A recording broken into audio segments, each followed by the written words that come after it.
Ada banyak tapi tidak berkah, ada sedikit tapi berkah. Antum kerja, alhamdulillah, kerja di pekerjaan misalnya, maaf, gajinya banyak, sebulan misalnya 20 juta, tapi sholatnya susah. Tempat lain gajinya 200 ribu, tapi sholatnya enak, baca Quran nyaman. Pilih mana? Sedikit tapi berkah, banyak tapi nggak berkah. Tidak ada pilihan ketiga, nggak usah nekat kan. Pilih mana? 200 ribu gampang sholat, 20 juta susah sholat, pilih mana? Yakin? Bisa aja. Ya. Itu nggak mudah tuh, nggak mudah. Tapi orang beriman tuh tahu. Orang beriman tuh yang dicari berkah, bukan banyak. Makanya ketika Allah membuka pencarian rezeki, dibedakan antara orang beriman dengan manusia biasa.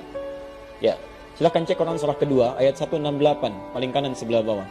Ketika membuka ayat rizki, mencari rizki, itu dibuka dengan nas. Disebutkan 241 kali dalam Al-Quran. Ya ayyuhan nas. Ya disebutkan 360 kali dalam Al-Quran. Ayyuha 150 kali. Nas disebutkan 241 kali dalam Al-Quran. Ya ayyuhan nasu. Hei manusia, di mana aja kalian, mau jauh mau dekat, saya tegaskan pada kalian ya. Ya kulu mimma fil ardi halalan thayyibah. Kalau kamu ingin dapatkan makanan, ingin mapan hidup, maka bekerja, silahkan cari kerja. Jangkau sebagian tempat di bumi yang bisa dijangkau. Tapi caranya halal dan thayyib. Halal, ikuti regulasi dengan benar. Cari, sesuaikan aturan. Aturan dunia apalagi akhirat. Ikuti itu aturannya. Ya ikuti. Thayyibah, setelah yang mendapatkan yang halal itu dengan cara yang benar, cari yang baik-baik. Thayyib, membuat kebutuhan antum tercukupi. Kalau kebutuhan fisik, membuat yang menyehatkan. Kayak orang Arab kalau ditanya, kaifa halak? Alhamdulillah na thayyib. Thayyib itu artinya baik, sehat, fisiknya kuat. Bagus. Alhamdulillah thayyib. Nah kalau cari makan, sudah dapat antum dengan cara yang halal, ikutin, jangan korupsi, aturan negara diikuti, administrasi, apa muslim, aturan syariat diikuti, dapat misalnya 10 ribu, pengen beli makan, cari dengan makanan itu yang membuat fisik sehat. Jadi nggak semua yang diinginkan pengen dibeli, itu prinsipnya dalam Quran. Minum, apa fungsi minum? Menghilangkan haus. Kalau bikin hausnya hilang, itu minuman yang bagus. Nggak semua minuman itu harus diminum. Udah tahu bikin mabuk, diminum juga. Apa nih? Bir. Enak gak? Lumayan tuh. Lumayan katanya kan? Lumayan kelihatannya. Bermanfaat gak? Enggak. Sudah tahu gak bermanfaat? Gak usah dikonsumsi. Itu gak sehat. Tinggalin. Jauhi. Ini bukan bir. Ini vodka. Sama aja. Ini bukan vodka. Ini champagne. Udah sama aja. Buang. Gak ada manfaatnya. Yang manfaat itu ambil. Ciri-ciri yang tidak berkah itu adalah kadang-kadang semua pengen dikoleksi. Ya, padahal belum tentu butuh. Ya, mohon maaf, variasi itu boleh, tapi berlebihan itu yang tidak boleh. Aduh, mah minum dong. Apa pak? Sayang, jus. Jus apa? Buah naga. Oh ya udah, buah naga yang di mana? Yang di Cina. Oh, pengen ke Cina beli buah naga aja. Tut, balik, bikin capek. Makanan mau makan, mah nasi goreng dong. Ya, tinggal di Lampung. Iya pak, depan ntar persenjangan depan, Kebon Sirih. Kebon Sirih ke Jakarta, Masya Allah, terbang dulu ke sana, berangkat dulu malam-malam mengejar Kebon Sirih, nyampe sana, tutup. Yuk. Nafsu tuh namanya. Ya, nah orang beriman beda, yang dicari keberkahan. Makanya ketika menyebutkan pencarian rezeki orang beriman, ini menarik, kalimat halalnya dibuang, thayyibnya kemudian digandakan. Buka Quran surah kedua ayat 172, paling kiri sebelah atas. Ya ayyuhalladzina amanu. Ya ayyuhalladzina amanu. Hei semua orang beriman, pakai alladzina disebutkan 1080 kali dalam Al-Quran. Semuanya tanpa kecuali.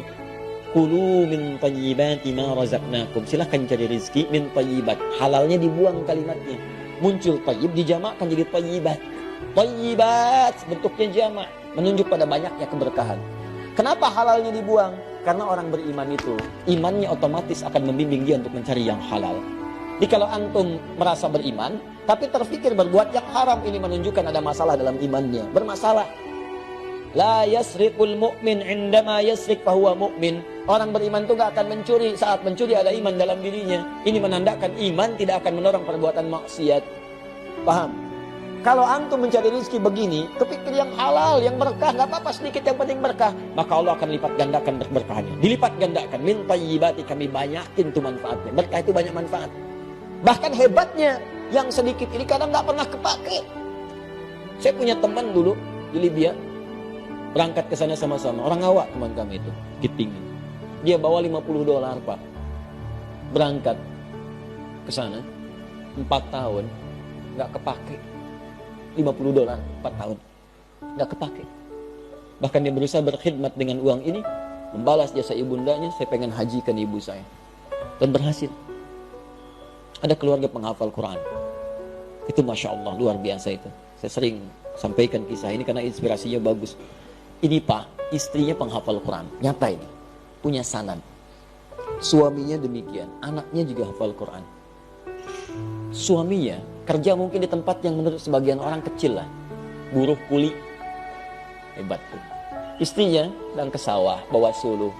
Nyambut suami macam-macam. Tapi Allahu Akbar, setiap datang tamu ke rumahnya, itu sajian luar biasa lengkap. Ikannya, buahnya, macam-macam. Dan dengan bahagia yang dia katakan, Alhamdulillah ya, Allah kasih Abi luar biasa. Setiap pulang bawa uang banyak, 500.000. Banyak. Rasanya begitu. Dan setiap ada buah, dia dapat buah. Tetangga bawa buah. Waktu makan, tetangga kirim makanan. 500.000 awet Pak. Ada keberkahan di dalamnya. Antum yang mau dicari apa? Itu kan semua titipan. Tinggal bagaimana digunakan. Yang saya sayangkan kadang-kadang, kita tidak mengeluarkan petunjuk Quran dalam kehidupan. Harta itu titipan untuk mendapatkan surga.